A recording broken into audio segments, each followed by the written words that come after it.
नमस्ते जी।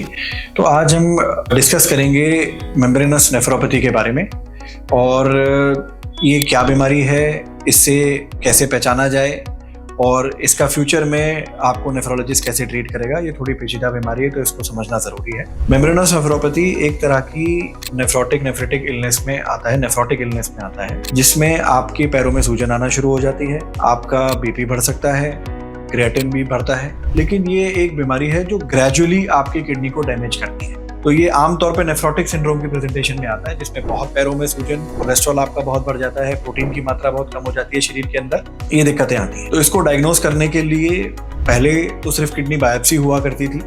अभी kidney biopsy तो करनी पड़ती है, बट कुछ ब्लड के मार्कर्स भी आ गए हैं, जैसे फॉस्फोलिपिड A2 रिसेप्टर, जिसे हम PLA2R रिसेप्टर भी कहते हैं, और कुछ ब्लड के टेस्ट भी और हैं जो ग्रेजुअली अब आते जा रहे हैं। और बायोप्सी में भी कुछ इस तरह के टेस्ट स्पेशल आ गए हैं जो एक पर्टिकुलर तरह की बीमारी को सजेस्ट करते हैं। पुराने जमाने में मेम्ब्रेनस नेफ्रोपैथी एक तरह की डायग्नोसिस थी, जिसमें हम ब्लाइंडली इम्यूनोसप्रेशन देना पड़ता था, क्योंकि ये बीमारी इम्यूनिटी की वजह से होती है। इसका मतलब आपकी इम्यूनिटी की वजह से आपको ये बीमारी हुई है, तो हम जब दवाई देते थे वो आपकी इम्यूनिटी को कम कर। बट इसमें साइंटिफिक रिसर्च आगे बढ़ने की वजह से हमें कुछ जानकारियां मिली हैं, जैसे किस कारण से ये बीमारी होती है। तो कई बार ये छुपे हुए कैंसर की भी पहचान हो सकती है इस बीमारी से।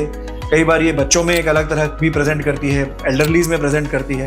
तो इसके अलग अलग बायोप्सी से रिलेटेड मार्कर भी हैं और एक आध ब्लड के मार्कर भी हैं जो हमें इसकी जानकारी देते हैं। तो जब आपको ये बीमारी होती है और सस्पेक्ट जब किया जाता है तो किडनी के डॉक्टर आपको बायोप्सी के लिए बोलते हैं। बायोप्सी में जब ये पकड़ में आती है तो ये टेस्ट कराए जाते हैं। इसमें हमारे पास यदि ये इडियोपैथिक मेम्ब्रेनस, स्पेशली यदि PLA2R रिलेटेड होती है, तो उसका ट्रीटमेंट में हमें इम्यूनोसप्रेशन देना होता है। इसमें कई तरह का इम्यूनोसप्रेशन दिया जा सकता है, डिपेंडिंग ऑन कितनी सीवियर है बीमारी। आपकी बीमारी माइल्ड है, मॉडरेट है, सीवियर है कि वेरी सीवियर है। वेरी सीवियर में तो इम्यूनोसप्रेशन, इम्यूनिटी कम करने की दवाइयां देनी ही पड़ती हैं। माइल्ड और मॉडरेट में कुछ कैटेगरीज हैं जो आपके फिजिशियन आपके साथ डिस्कस करेंगे, जिनमें बिना इम्यूनिटी की दवाइयों के भी ये बीमारी को सुलझाया जाता है। करीब 1/3 पेशेंट में कई बार ये बीमारी अपने आप भी ठीक होती है। तो इसमें ट्रीटमेंट लेने से पहले एक नेफ्रोलॉजिस्ट से डिटेल में डिस्कस करें कि इसमें फ्यूचर थेरेपी क्या है और इसके क्या फायदे हैं। यदि आप थेरेपी ले रहे हैं तो थेरेपी क्योंकि इम्यूनिटी कम करने वाली है, तो इम्यूनिटी कम होने से जो साइड इफेक्ट्स होते हैं, इन द सेंस इन्फेक्शन होने का खतरा बढ़ जाता है, वो बहुत जरूरी होता है उसके बारे में समझना। तो आपने मास्क जरूर पहनना है। इन्फेक्शन से बचने के लिए कुछ दवाइयां या माउथ पेंट आपको दिए जाते हैं, वो भी यूज करने हैं।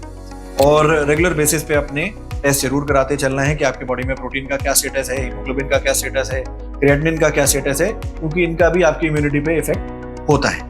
इसका इलाज में जो आजकल लेटेस्ट हम यूज करते हैं वो है एक इम्यूनोसप्रेशन का ड्रग, जिसे हम रिटुक्सिमैब कहते हैं। ये शुरुआत में 2 बड़े इंजेक्शन लगते हैं 15 दिन के अंतर पे, और उसके बाद आपका रिस्पॉन्स कैसा आ रहा है बेस्ड ऑन दैट देखा जाता है। इसका थेरेपी करीब 1.5 से 2 साल करीब चलती है, डिपेंडिंग ऑन योर रिस्पॉन्स।